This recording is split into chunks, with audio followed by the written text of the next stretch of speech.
Okay, ito naman pag-usapan natin mga kababayan. Pag-usapan natin itong si Senator Bato de la Rosa. Nako, eto na, nagdrama na mga kababayan. Di ba kahapon, naging usap-usapan kung si Senator Bato de la Rosa ba yung sinasabi na nagtraidor. Alam natin na China yon. Pero, there's also a point na nakuha ko, mga kababayan, na alam mo na si Digong Duterte, mga kababayan, mga ka-GP Natics, ay malamang sa malamang meron na talagang warrant of arrest. Ang problema, etong Bato de la Rosa, inuna niya po ang kanyang kampanya, nagpunta sa mga bundok. Hindi kaya yun ay sinadya niya at nagpatay siya ng kanyang cellphone para hindi siya matawagan? Kaya nga nagtataka ako, nandun daw siya sa bundok pero nagpa-file sila ng TRO. Paano nangyari yun? 'Di ba? Alam natin wala siyang presence nung panahon na hinuhuli si Digong. Nung dinala, binitbit si Digong, pinasakay ng jet. Oh. Tapos paano sila nakapag-file ng TRO nung panahon na yon? Kung siya ay nasa bundok. Kaya parang feeling ko rin mga kababayan na isa rin ito sa sinasabihan ni Kitty Duterte na siya po ay nagtraidor, 'di ba? Pero ngayon nagsalita na itong si Bato de la Rosa. Ang matindi dito mga kababayan, mga ka-GP Natics natin. Itong si Bato de la Rosa, sabi niyang ganon, wala na siyang magagawa kung meron daw po siyang warrant of arrest. Magpapahuli daw siya.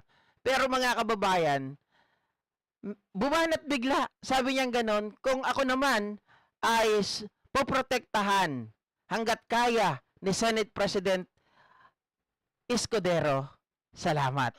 Nako mga kababayan, eto na, pinahamak mo pa ngayon etong si Escudero para tulungan ka. Nagmamakaawa ngayon mga kababayan na i-save daw siya ni Escudero. Gusto ata magtago doon sa Senate etong si Bato de la Rosa.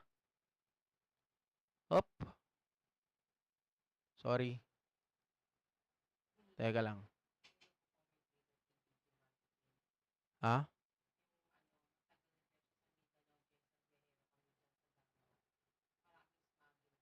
Oo. Sir, how are you? Okay lang, okay lang. Okay lang.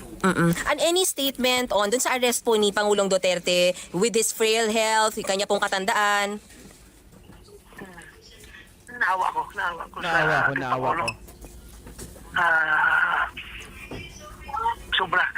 Alam mo, mas excited pa or mas interesado pa yung Philippine government na mahuli si President Duterte kaysa ICC at saka sa sasabi nilang Interpol. Ang nakikita ko excited pa sila na huliin talaga si Pangulong Duterte. Isipin mo, hindi mo lang nila binigyan ng respeto yung ating mga courts, no? So, possibly, kung talagang hinuli nila, dapat i-present mo lang sa courts. Mali, mga kababayan, huwag yung gaguhin yung mga tao. Unang-una, kayo na nagsasabi na hindi tayo member ng ICC na. So, ibig sabihin mga kababayan, tayo po, according sa isang abogado, hindi natin kailangan dalhin si Duterte sa ating local court. Okay? Dahil hindi na nga tayo member, ang gagawin dyan, dadalhin si Duterte doon po sa court sa Netherlands bago po dalhin doon sa, bago siya ikulong. Kasi imbestigahan muna siya, titingnan muna yung mga circumstances at lahat-lahat.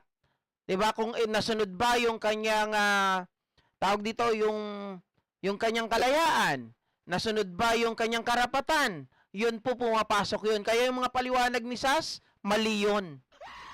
Mga kababayan, kahit na sabihin nyo, super talino kayo, may mga butas yung mga sinasabi ninyo. Kung nila dalhin sa ibang lugar, sa ibang bansa. Do you feel injustice? Ganon? Yes, so much, sobra. This government is so oppressive. Sir, andito ka pa sa Pilipinas? Ha? Andito ako. Naka-loudspeaker ka, sir, and nagre-record kami, sir, ha? Hope it's okay. Sir, may info na sir kayo kung may warrant of arrest na rin sa inyo nilabas o ilalabas? Wala pa. Wala pa ko info. But, Kaya I was hoping na yung pinail ka, kaya ako hindi man kami magkasama sa Hong Kong, di ba, naiwan ako dito. All I did was akong pinas nila mag-asikaso sa legal. Kinupinig ko yung aking mga lawyer at saka yung lawyers ni... Pero hindi kayo nagtataka bakit hindi siya sumama sa Hong Kong? Marami nagtatanong sa akin, JP, bakit ba hindi sumama sa Hong Kong itong si Senator Bato de la Rosa? Hindi kaya siya yung mga kababayan talagang parang ipinain niya si Duterte? Sabi ko, hindi ko nga alam eh. Hindi ko, parang naiisip ko na baka mamaya merong something eh. Alam naman natin yung galawan ni Bato eh. Galawang traidor. 'Di ba? Kunwari, mga kababayan, magpapaiwan, pero iba na pala ang plano. Baka nga, sabi nga nung sabi ni Trillanes, nung tinanong nga siya, babalikan ko lang yung tanong sa kanya, meron bang akusado ng ICC na bumaliktad? Sabi ni Trillanes, ay hindi po ako pwede magsalita ng ganyan. Hindi ko pwedeng i-divulge. Ngayon, iniisip ko, mga kababayan. Tapos tinanong pa si Trillanes, si Bato na ba ang kasunod? Sabi niya gano'n. Ay, hindi ko alam. Sabi niya gano'n.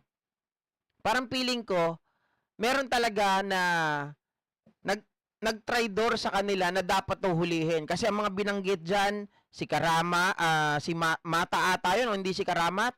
Etong si Bato de la Rosa, si Albayalde, tapos sino pa yung yung Iglesia ni Cristo, si mga kababayan, si Leonardo, yun yung mga nabanggit. Hindi ko alam sa kanila kung sino yung nag-traidor para bumaliktad at magsalita. Imbes na sila po ay kasuhan, ginawa na lang silang witness ng ICC. Baka si Bato yun. PRRD para to come up with a petition for petition for TRO. yeah, you know, Certiorari. for certiorari and prohibition. So inayos namin ang gusto yun, na-file namin. Wala pang warrant kay Bato. Positive na results from the Supreme Court. Pero Ginang, sir. Yung TR ko ata. Ginang, sir, what's your reaction on that? Walang TRO so far. Ito. Wala TR. Mga kababayan, isa ito sa nagpapatunay na ginagago lang po kayo. Mga DDS, makinig kayo ha. Wala talagang TRO na inilabas. Tanong nga ni Pilar Wongko, kailan kaya na-file ang TRO? Di ba weekend? Hindi po. Nag-file daw sila ng TRO. Kailan ba yung Basta hindi weekend, mga kababayan. Nag-file sila. Kailan ba ako nag-vlog? 11 yun, ma? 11. Parang 11 din. Nung araw din na binitbit si Digong. Sinakay sa jet. Yun din yun. Ay, pinapalabas nila Lambino, nila Torrio na mayroong TRO. Eto, umamin na si Bato de la Rosa. Walang TRO. Reaction on that? Walang TRO so far. Wala TRO. So, yung sabi ko nga sa post ko, if all legal remedies are exhausted and still justice is to no avail, then what can I do? Tuesday. I may as well, I can join the old man. I can join him and hopefully makatulong ako doon sa kanya, maalagaan ko siya doon. Sorry, just to be clear ha, pupuntahan mo siya kahit wala kang arrest warrant o magpapa-aresto ka kapag may arrest warrant na? Balikan ko lang yung TRO ha. So inayos namin ang gusto yun, na-file namin. No, Certiorari. for certiorari and prohibition. So inayos namin ang gusto yun, na-file namin. Hoping ako na makakuha kami ng positive na results from the Supreme Court. Pero Ginang, sir. Yung TR ko ata. Ginang, sir, what's your reaction on that? Walang TRO so far. Wala TRO. So, yung sabi ko nga sa post ko, if all legal remedies are Naniwala na kayo sa akin? Walang TRO, mga DD shit. Magalit kayo ng magalit, sumakit na yung puso ninyo. Pero, na-well-research ko talaga na wala pong TRO nung panahon na yon. Ginugunggong lang kayo, nililito lang yung utak ninyo. Alam nyo kung bakit, mga kababayan? Naisip ko ito, Kaya sinabi ni Attorney Lambino, kahit iparating nyo pa, kahit sino pang attorney yan, kahit kay Torion pa, 'di ba? Sabihin nyo, malamang ang gusto nila mangyari, kaya po pinalalabas nila na may TRO daw ganito. Siyempre nga naman, kapag may TRO, ang lakas ng, tawag dito, magiging malakas ang loob ng mga DDS supporter. Haharang sila, oy may TRO na! Gusto nila kayong ibala sa kanyon. Gusto nila kayo na maghasik kayo ng lagim. Gusto nila na kayo ang manguna para pigilan, manghimasok, pigilan si Duterte sa kanyang paglipad. Kaya nila pinapalabas na may TRO. Mabuti na lang yung mga DDS duwag. Dahil kung hindi, kayo napahamak. Bakit ko nasabi na duwag? Hindi nila ginawa, hindi sila nanggulo. 'Di ba? Kasi kung yung iba manggugulo dahil sasabihin nila, "Oy, may TRO na, pigilan natin, tara halika na." Mabuti nag-isip sila, hindi nila ginawa 'yon. Dahil mapapahiya kayo. Ginamit lang kayo ng isang abogago. Sabihin may TRO na, lumabas na, 'yon pala wala. 'Di ba nagpipimilit pa nga si Hanelet, sige pasok ako, sabi niya ganun, pasok ako sir, meron kaming ano dito, ang gusto lang palang ipakita hindi TRO. Alam niyo ang gustong ipakita mga kababayan? Yung notaryo publiko. Notaryo publiko. Kailan pa magagamit yung notaryo publiko sa pagpapatigil, mga kababayan, over ICC? Anak ng tinapa. Biruin nyo mga DDS, hindi nyo ba naiisip? Salamat po dun sa DDS ha. Yung dalawang DDS na nag-PM sa akin na sinabi niya dahil sa channel mo sir, dati kami ay DDS nakikipagbardagulan, natututo kami sa iyo kaya ayaw na namin sa mga Duterte. Salute po sa inyong tatlo. Exhausted and still justice is to no avail. Then, what can I do? I may as well, I can join the old man. I can join him and matulong ako doon sa kanya, maalagaan ko siya doon. Just to be clear ha, pupuntahan mo siya kahit wala kang arrest warrant o magpapa-aresto ka kapag may arrest warrant na? Pagpaparesto ako pag may arrest warrant na. Paano ko entertainin nila doon kung wala ko arrest? Hindi ko papasukin doon. Di ba? Hindi ko papasukin. So, kung meron, then ready ako. But you said sir kasi willing kang alagaan si Pangulo eh. Yes, wala. Ready raw siya, may purpose. Kung bakit ko gustong, kung meron akong warrant, magpahuli ako para maalagaan ko rin siya doon. Sinasabi mo yung check ba? Pinacheck niyo Para na ba sa maalagaan tindahan? daw ha? Para maalagaan? Woo! Bato, wag kami, nek-nek mo. Niloloko mo sarili mo. Oh. Ha? May info na kayo or pinacheck nyo kung meron na kayong warrant of arrest, sir? So far, wala pa daw warrant of arrest. So mangangampanya ka pa rin sir? Lalabas ka pa rin para mangampanya? Yeah, I will live a normal life. I will lead a normal life. Unless warrant is being served. Aha. If warrant is being served, is to be served, then I'm ready. Sir, when say, sir, Nadali mo, Sharon, na Canolas. Paano ka nga naman, tawag dito, ako naniniwala, mga kababayan, baka si Bato yung naging witness. Kapag ikaw yun, Bato, panay ang pambabash ko sa'yo, pero pag binash kita, may halong ano yun, katatawanan. ready? Anong preparation, sir, in terms of pakikipag-usap mo sa family, sa mga lawyers? Paano nyo piniprepare, sir? Especially sa I'm family. ready to submit myself. Sir, I'm ready to submit myself to the authorities. may mga impake na kayong ginagawa. Paano, sir, yung mga sa pamilya nyo, sir? Paano nyo nire-ready rin yung pamilya nyo? Yeah, I talked to my wife already. Aha. Ano sabi sir? I talked to my wife already. And sabi ko, my decision is to Hindi, pero ako, amin ako sa inyo. submit Ako myself. may idea ako na baka si Albayalde yung, eto lang, baka lang. Baka si Albayalde yung nag-turn witness na ayaw ma-divulge ni Trillanes. tandaan nyo tong video na to, mga kababayan, kapag tama ako na si Albayalde, yung tatayong witness, laban sa mga ito. Hindi, GP, paano ka nakakasiguro? Basta abangan ninyo. 'Di ba? Abangan ninyo. Pag mali ako, edi magsisorry ako. It is just a guess, 'di ba? Mga kababayan. Kasi dati, may lumabas na balita. May lumabas na balita diyan, kaya lang parang hindi natuloy.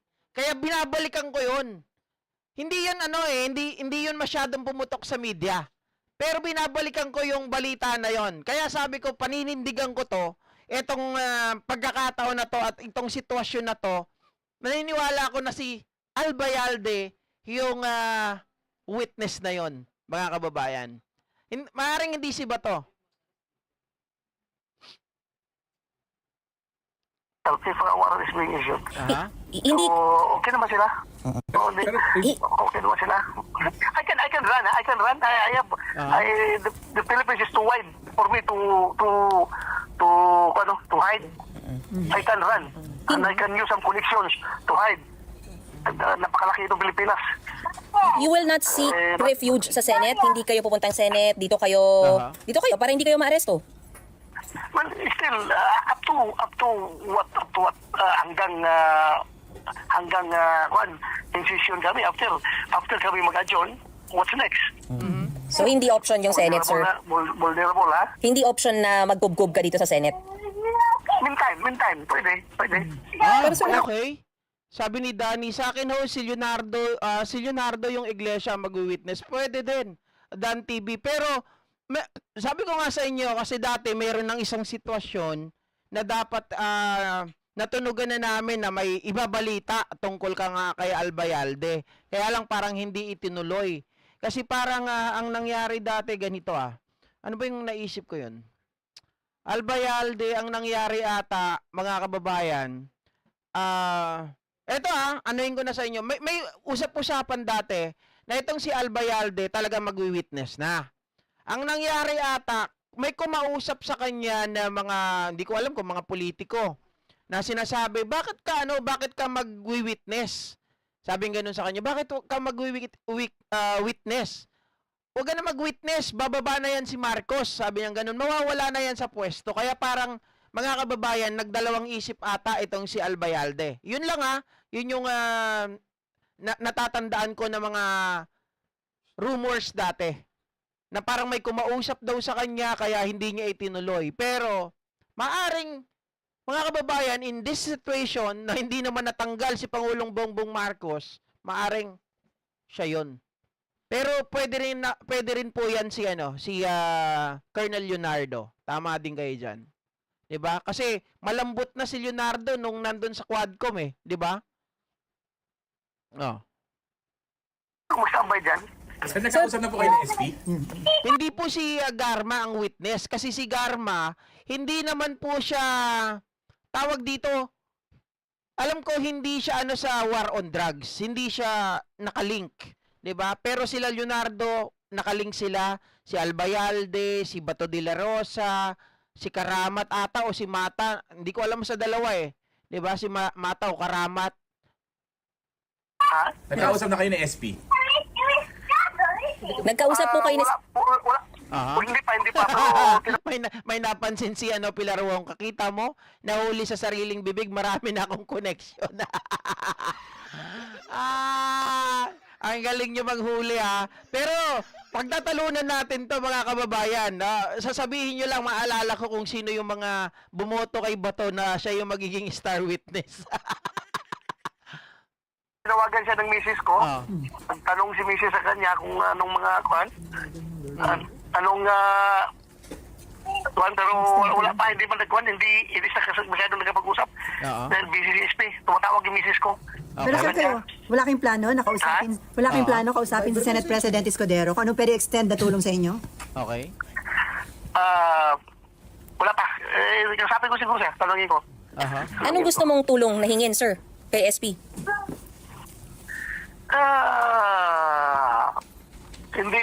Hindi niya muna ko i-surrender hanggat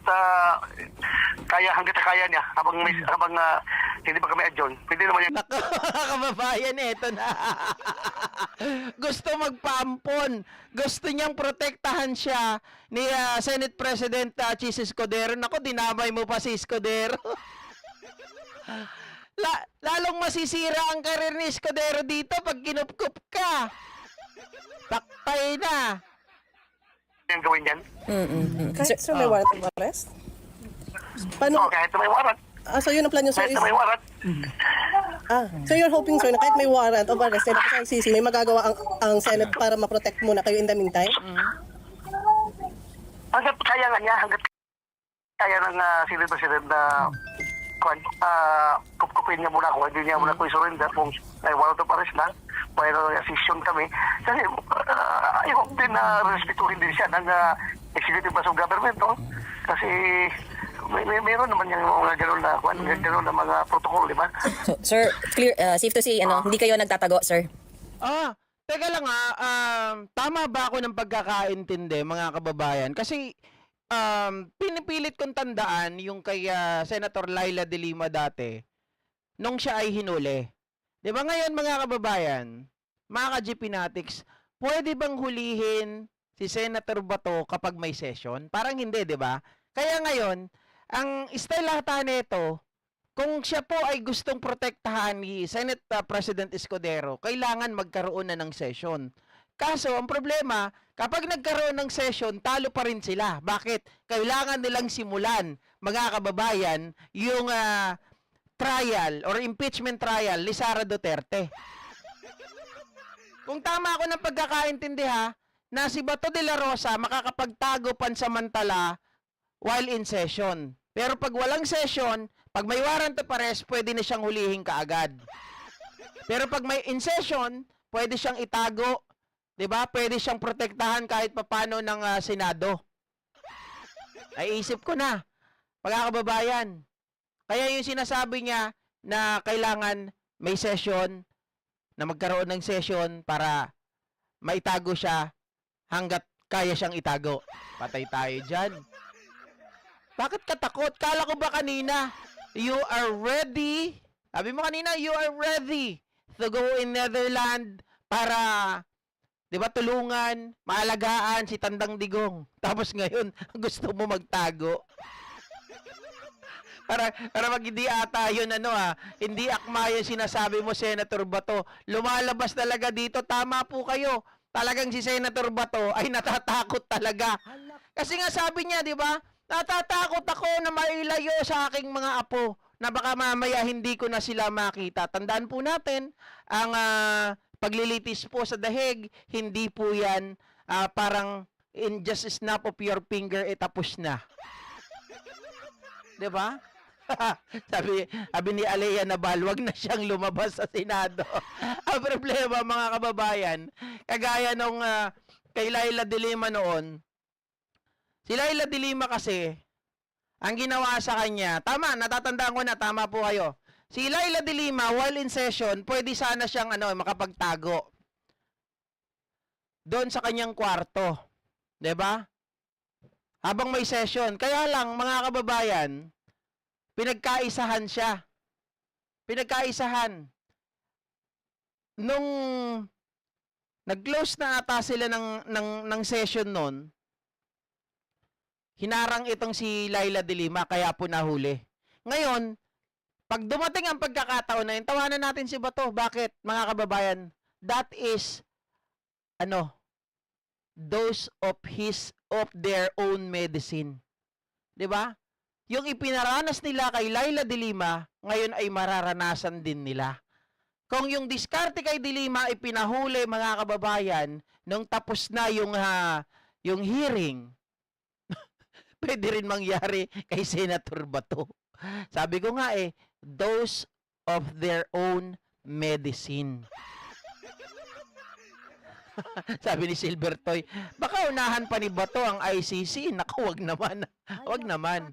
'Di ba?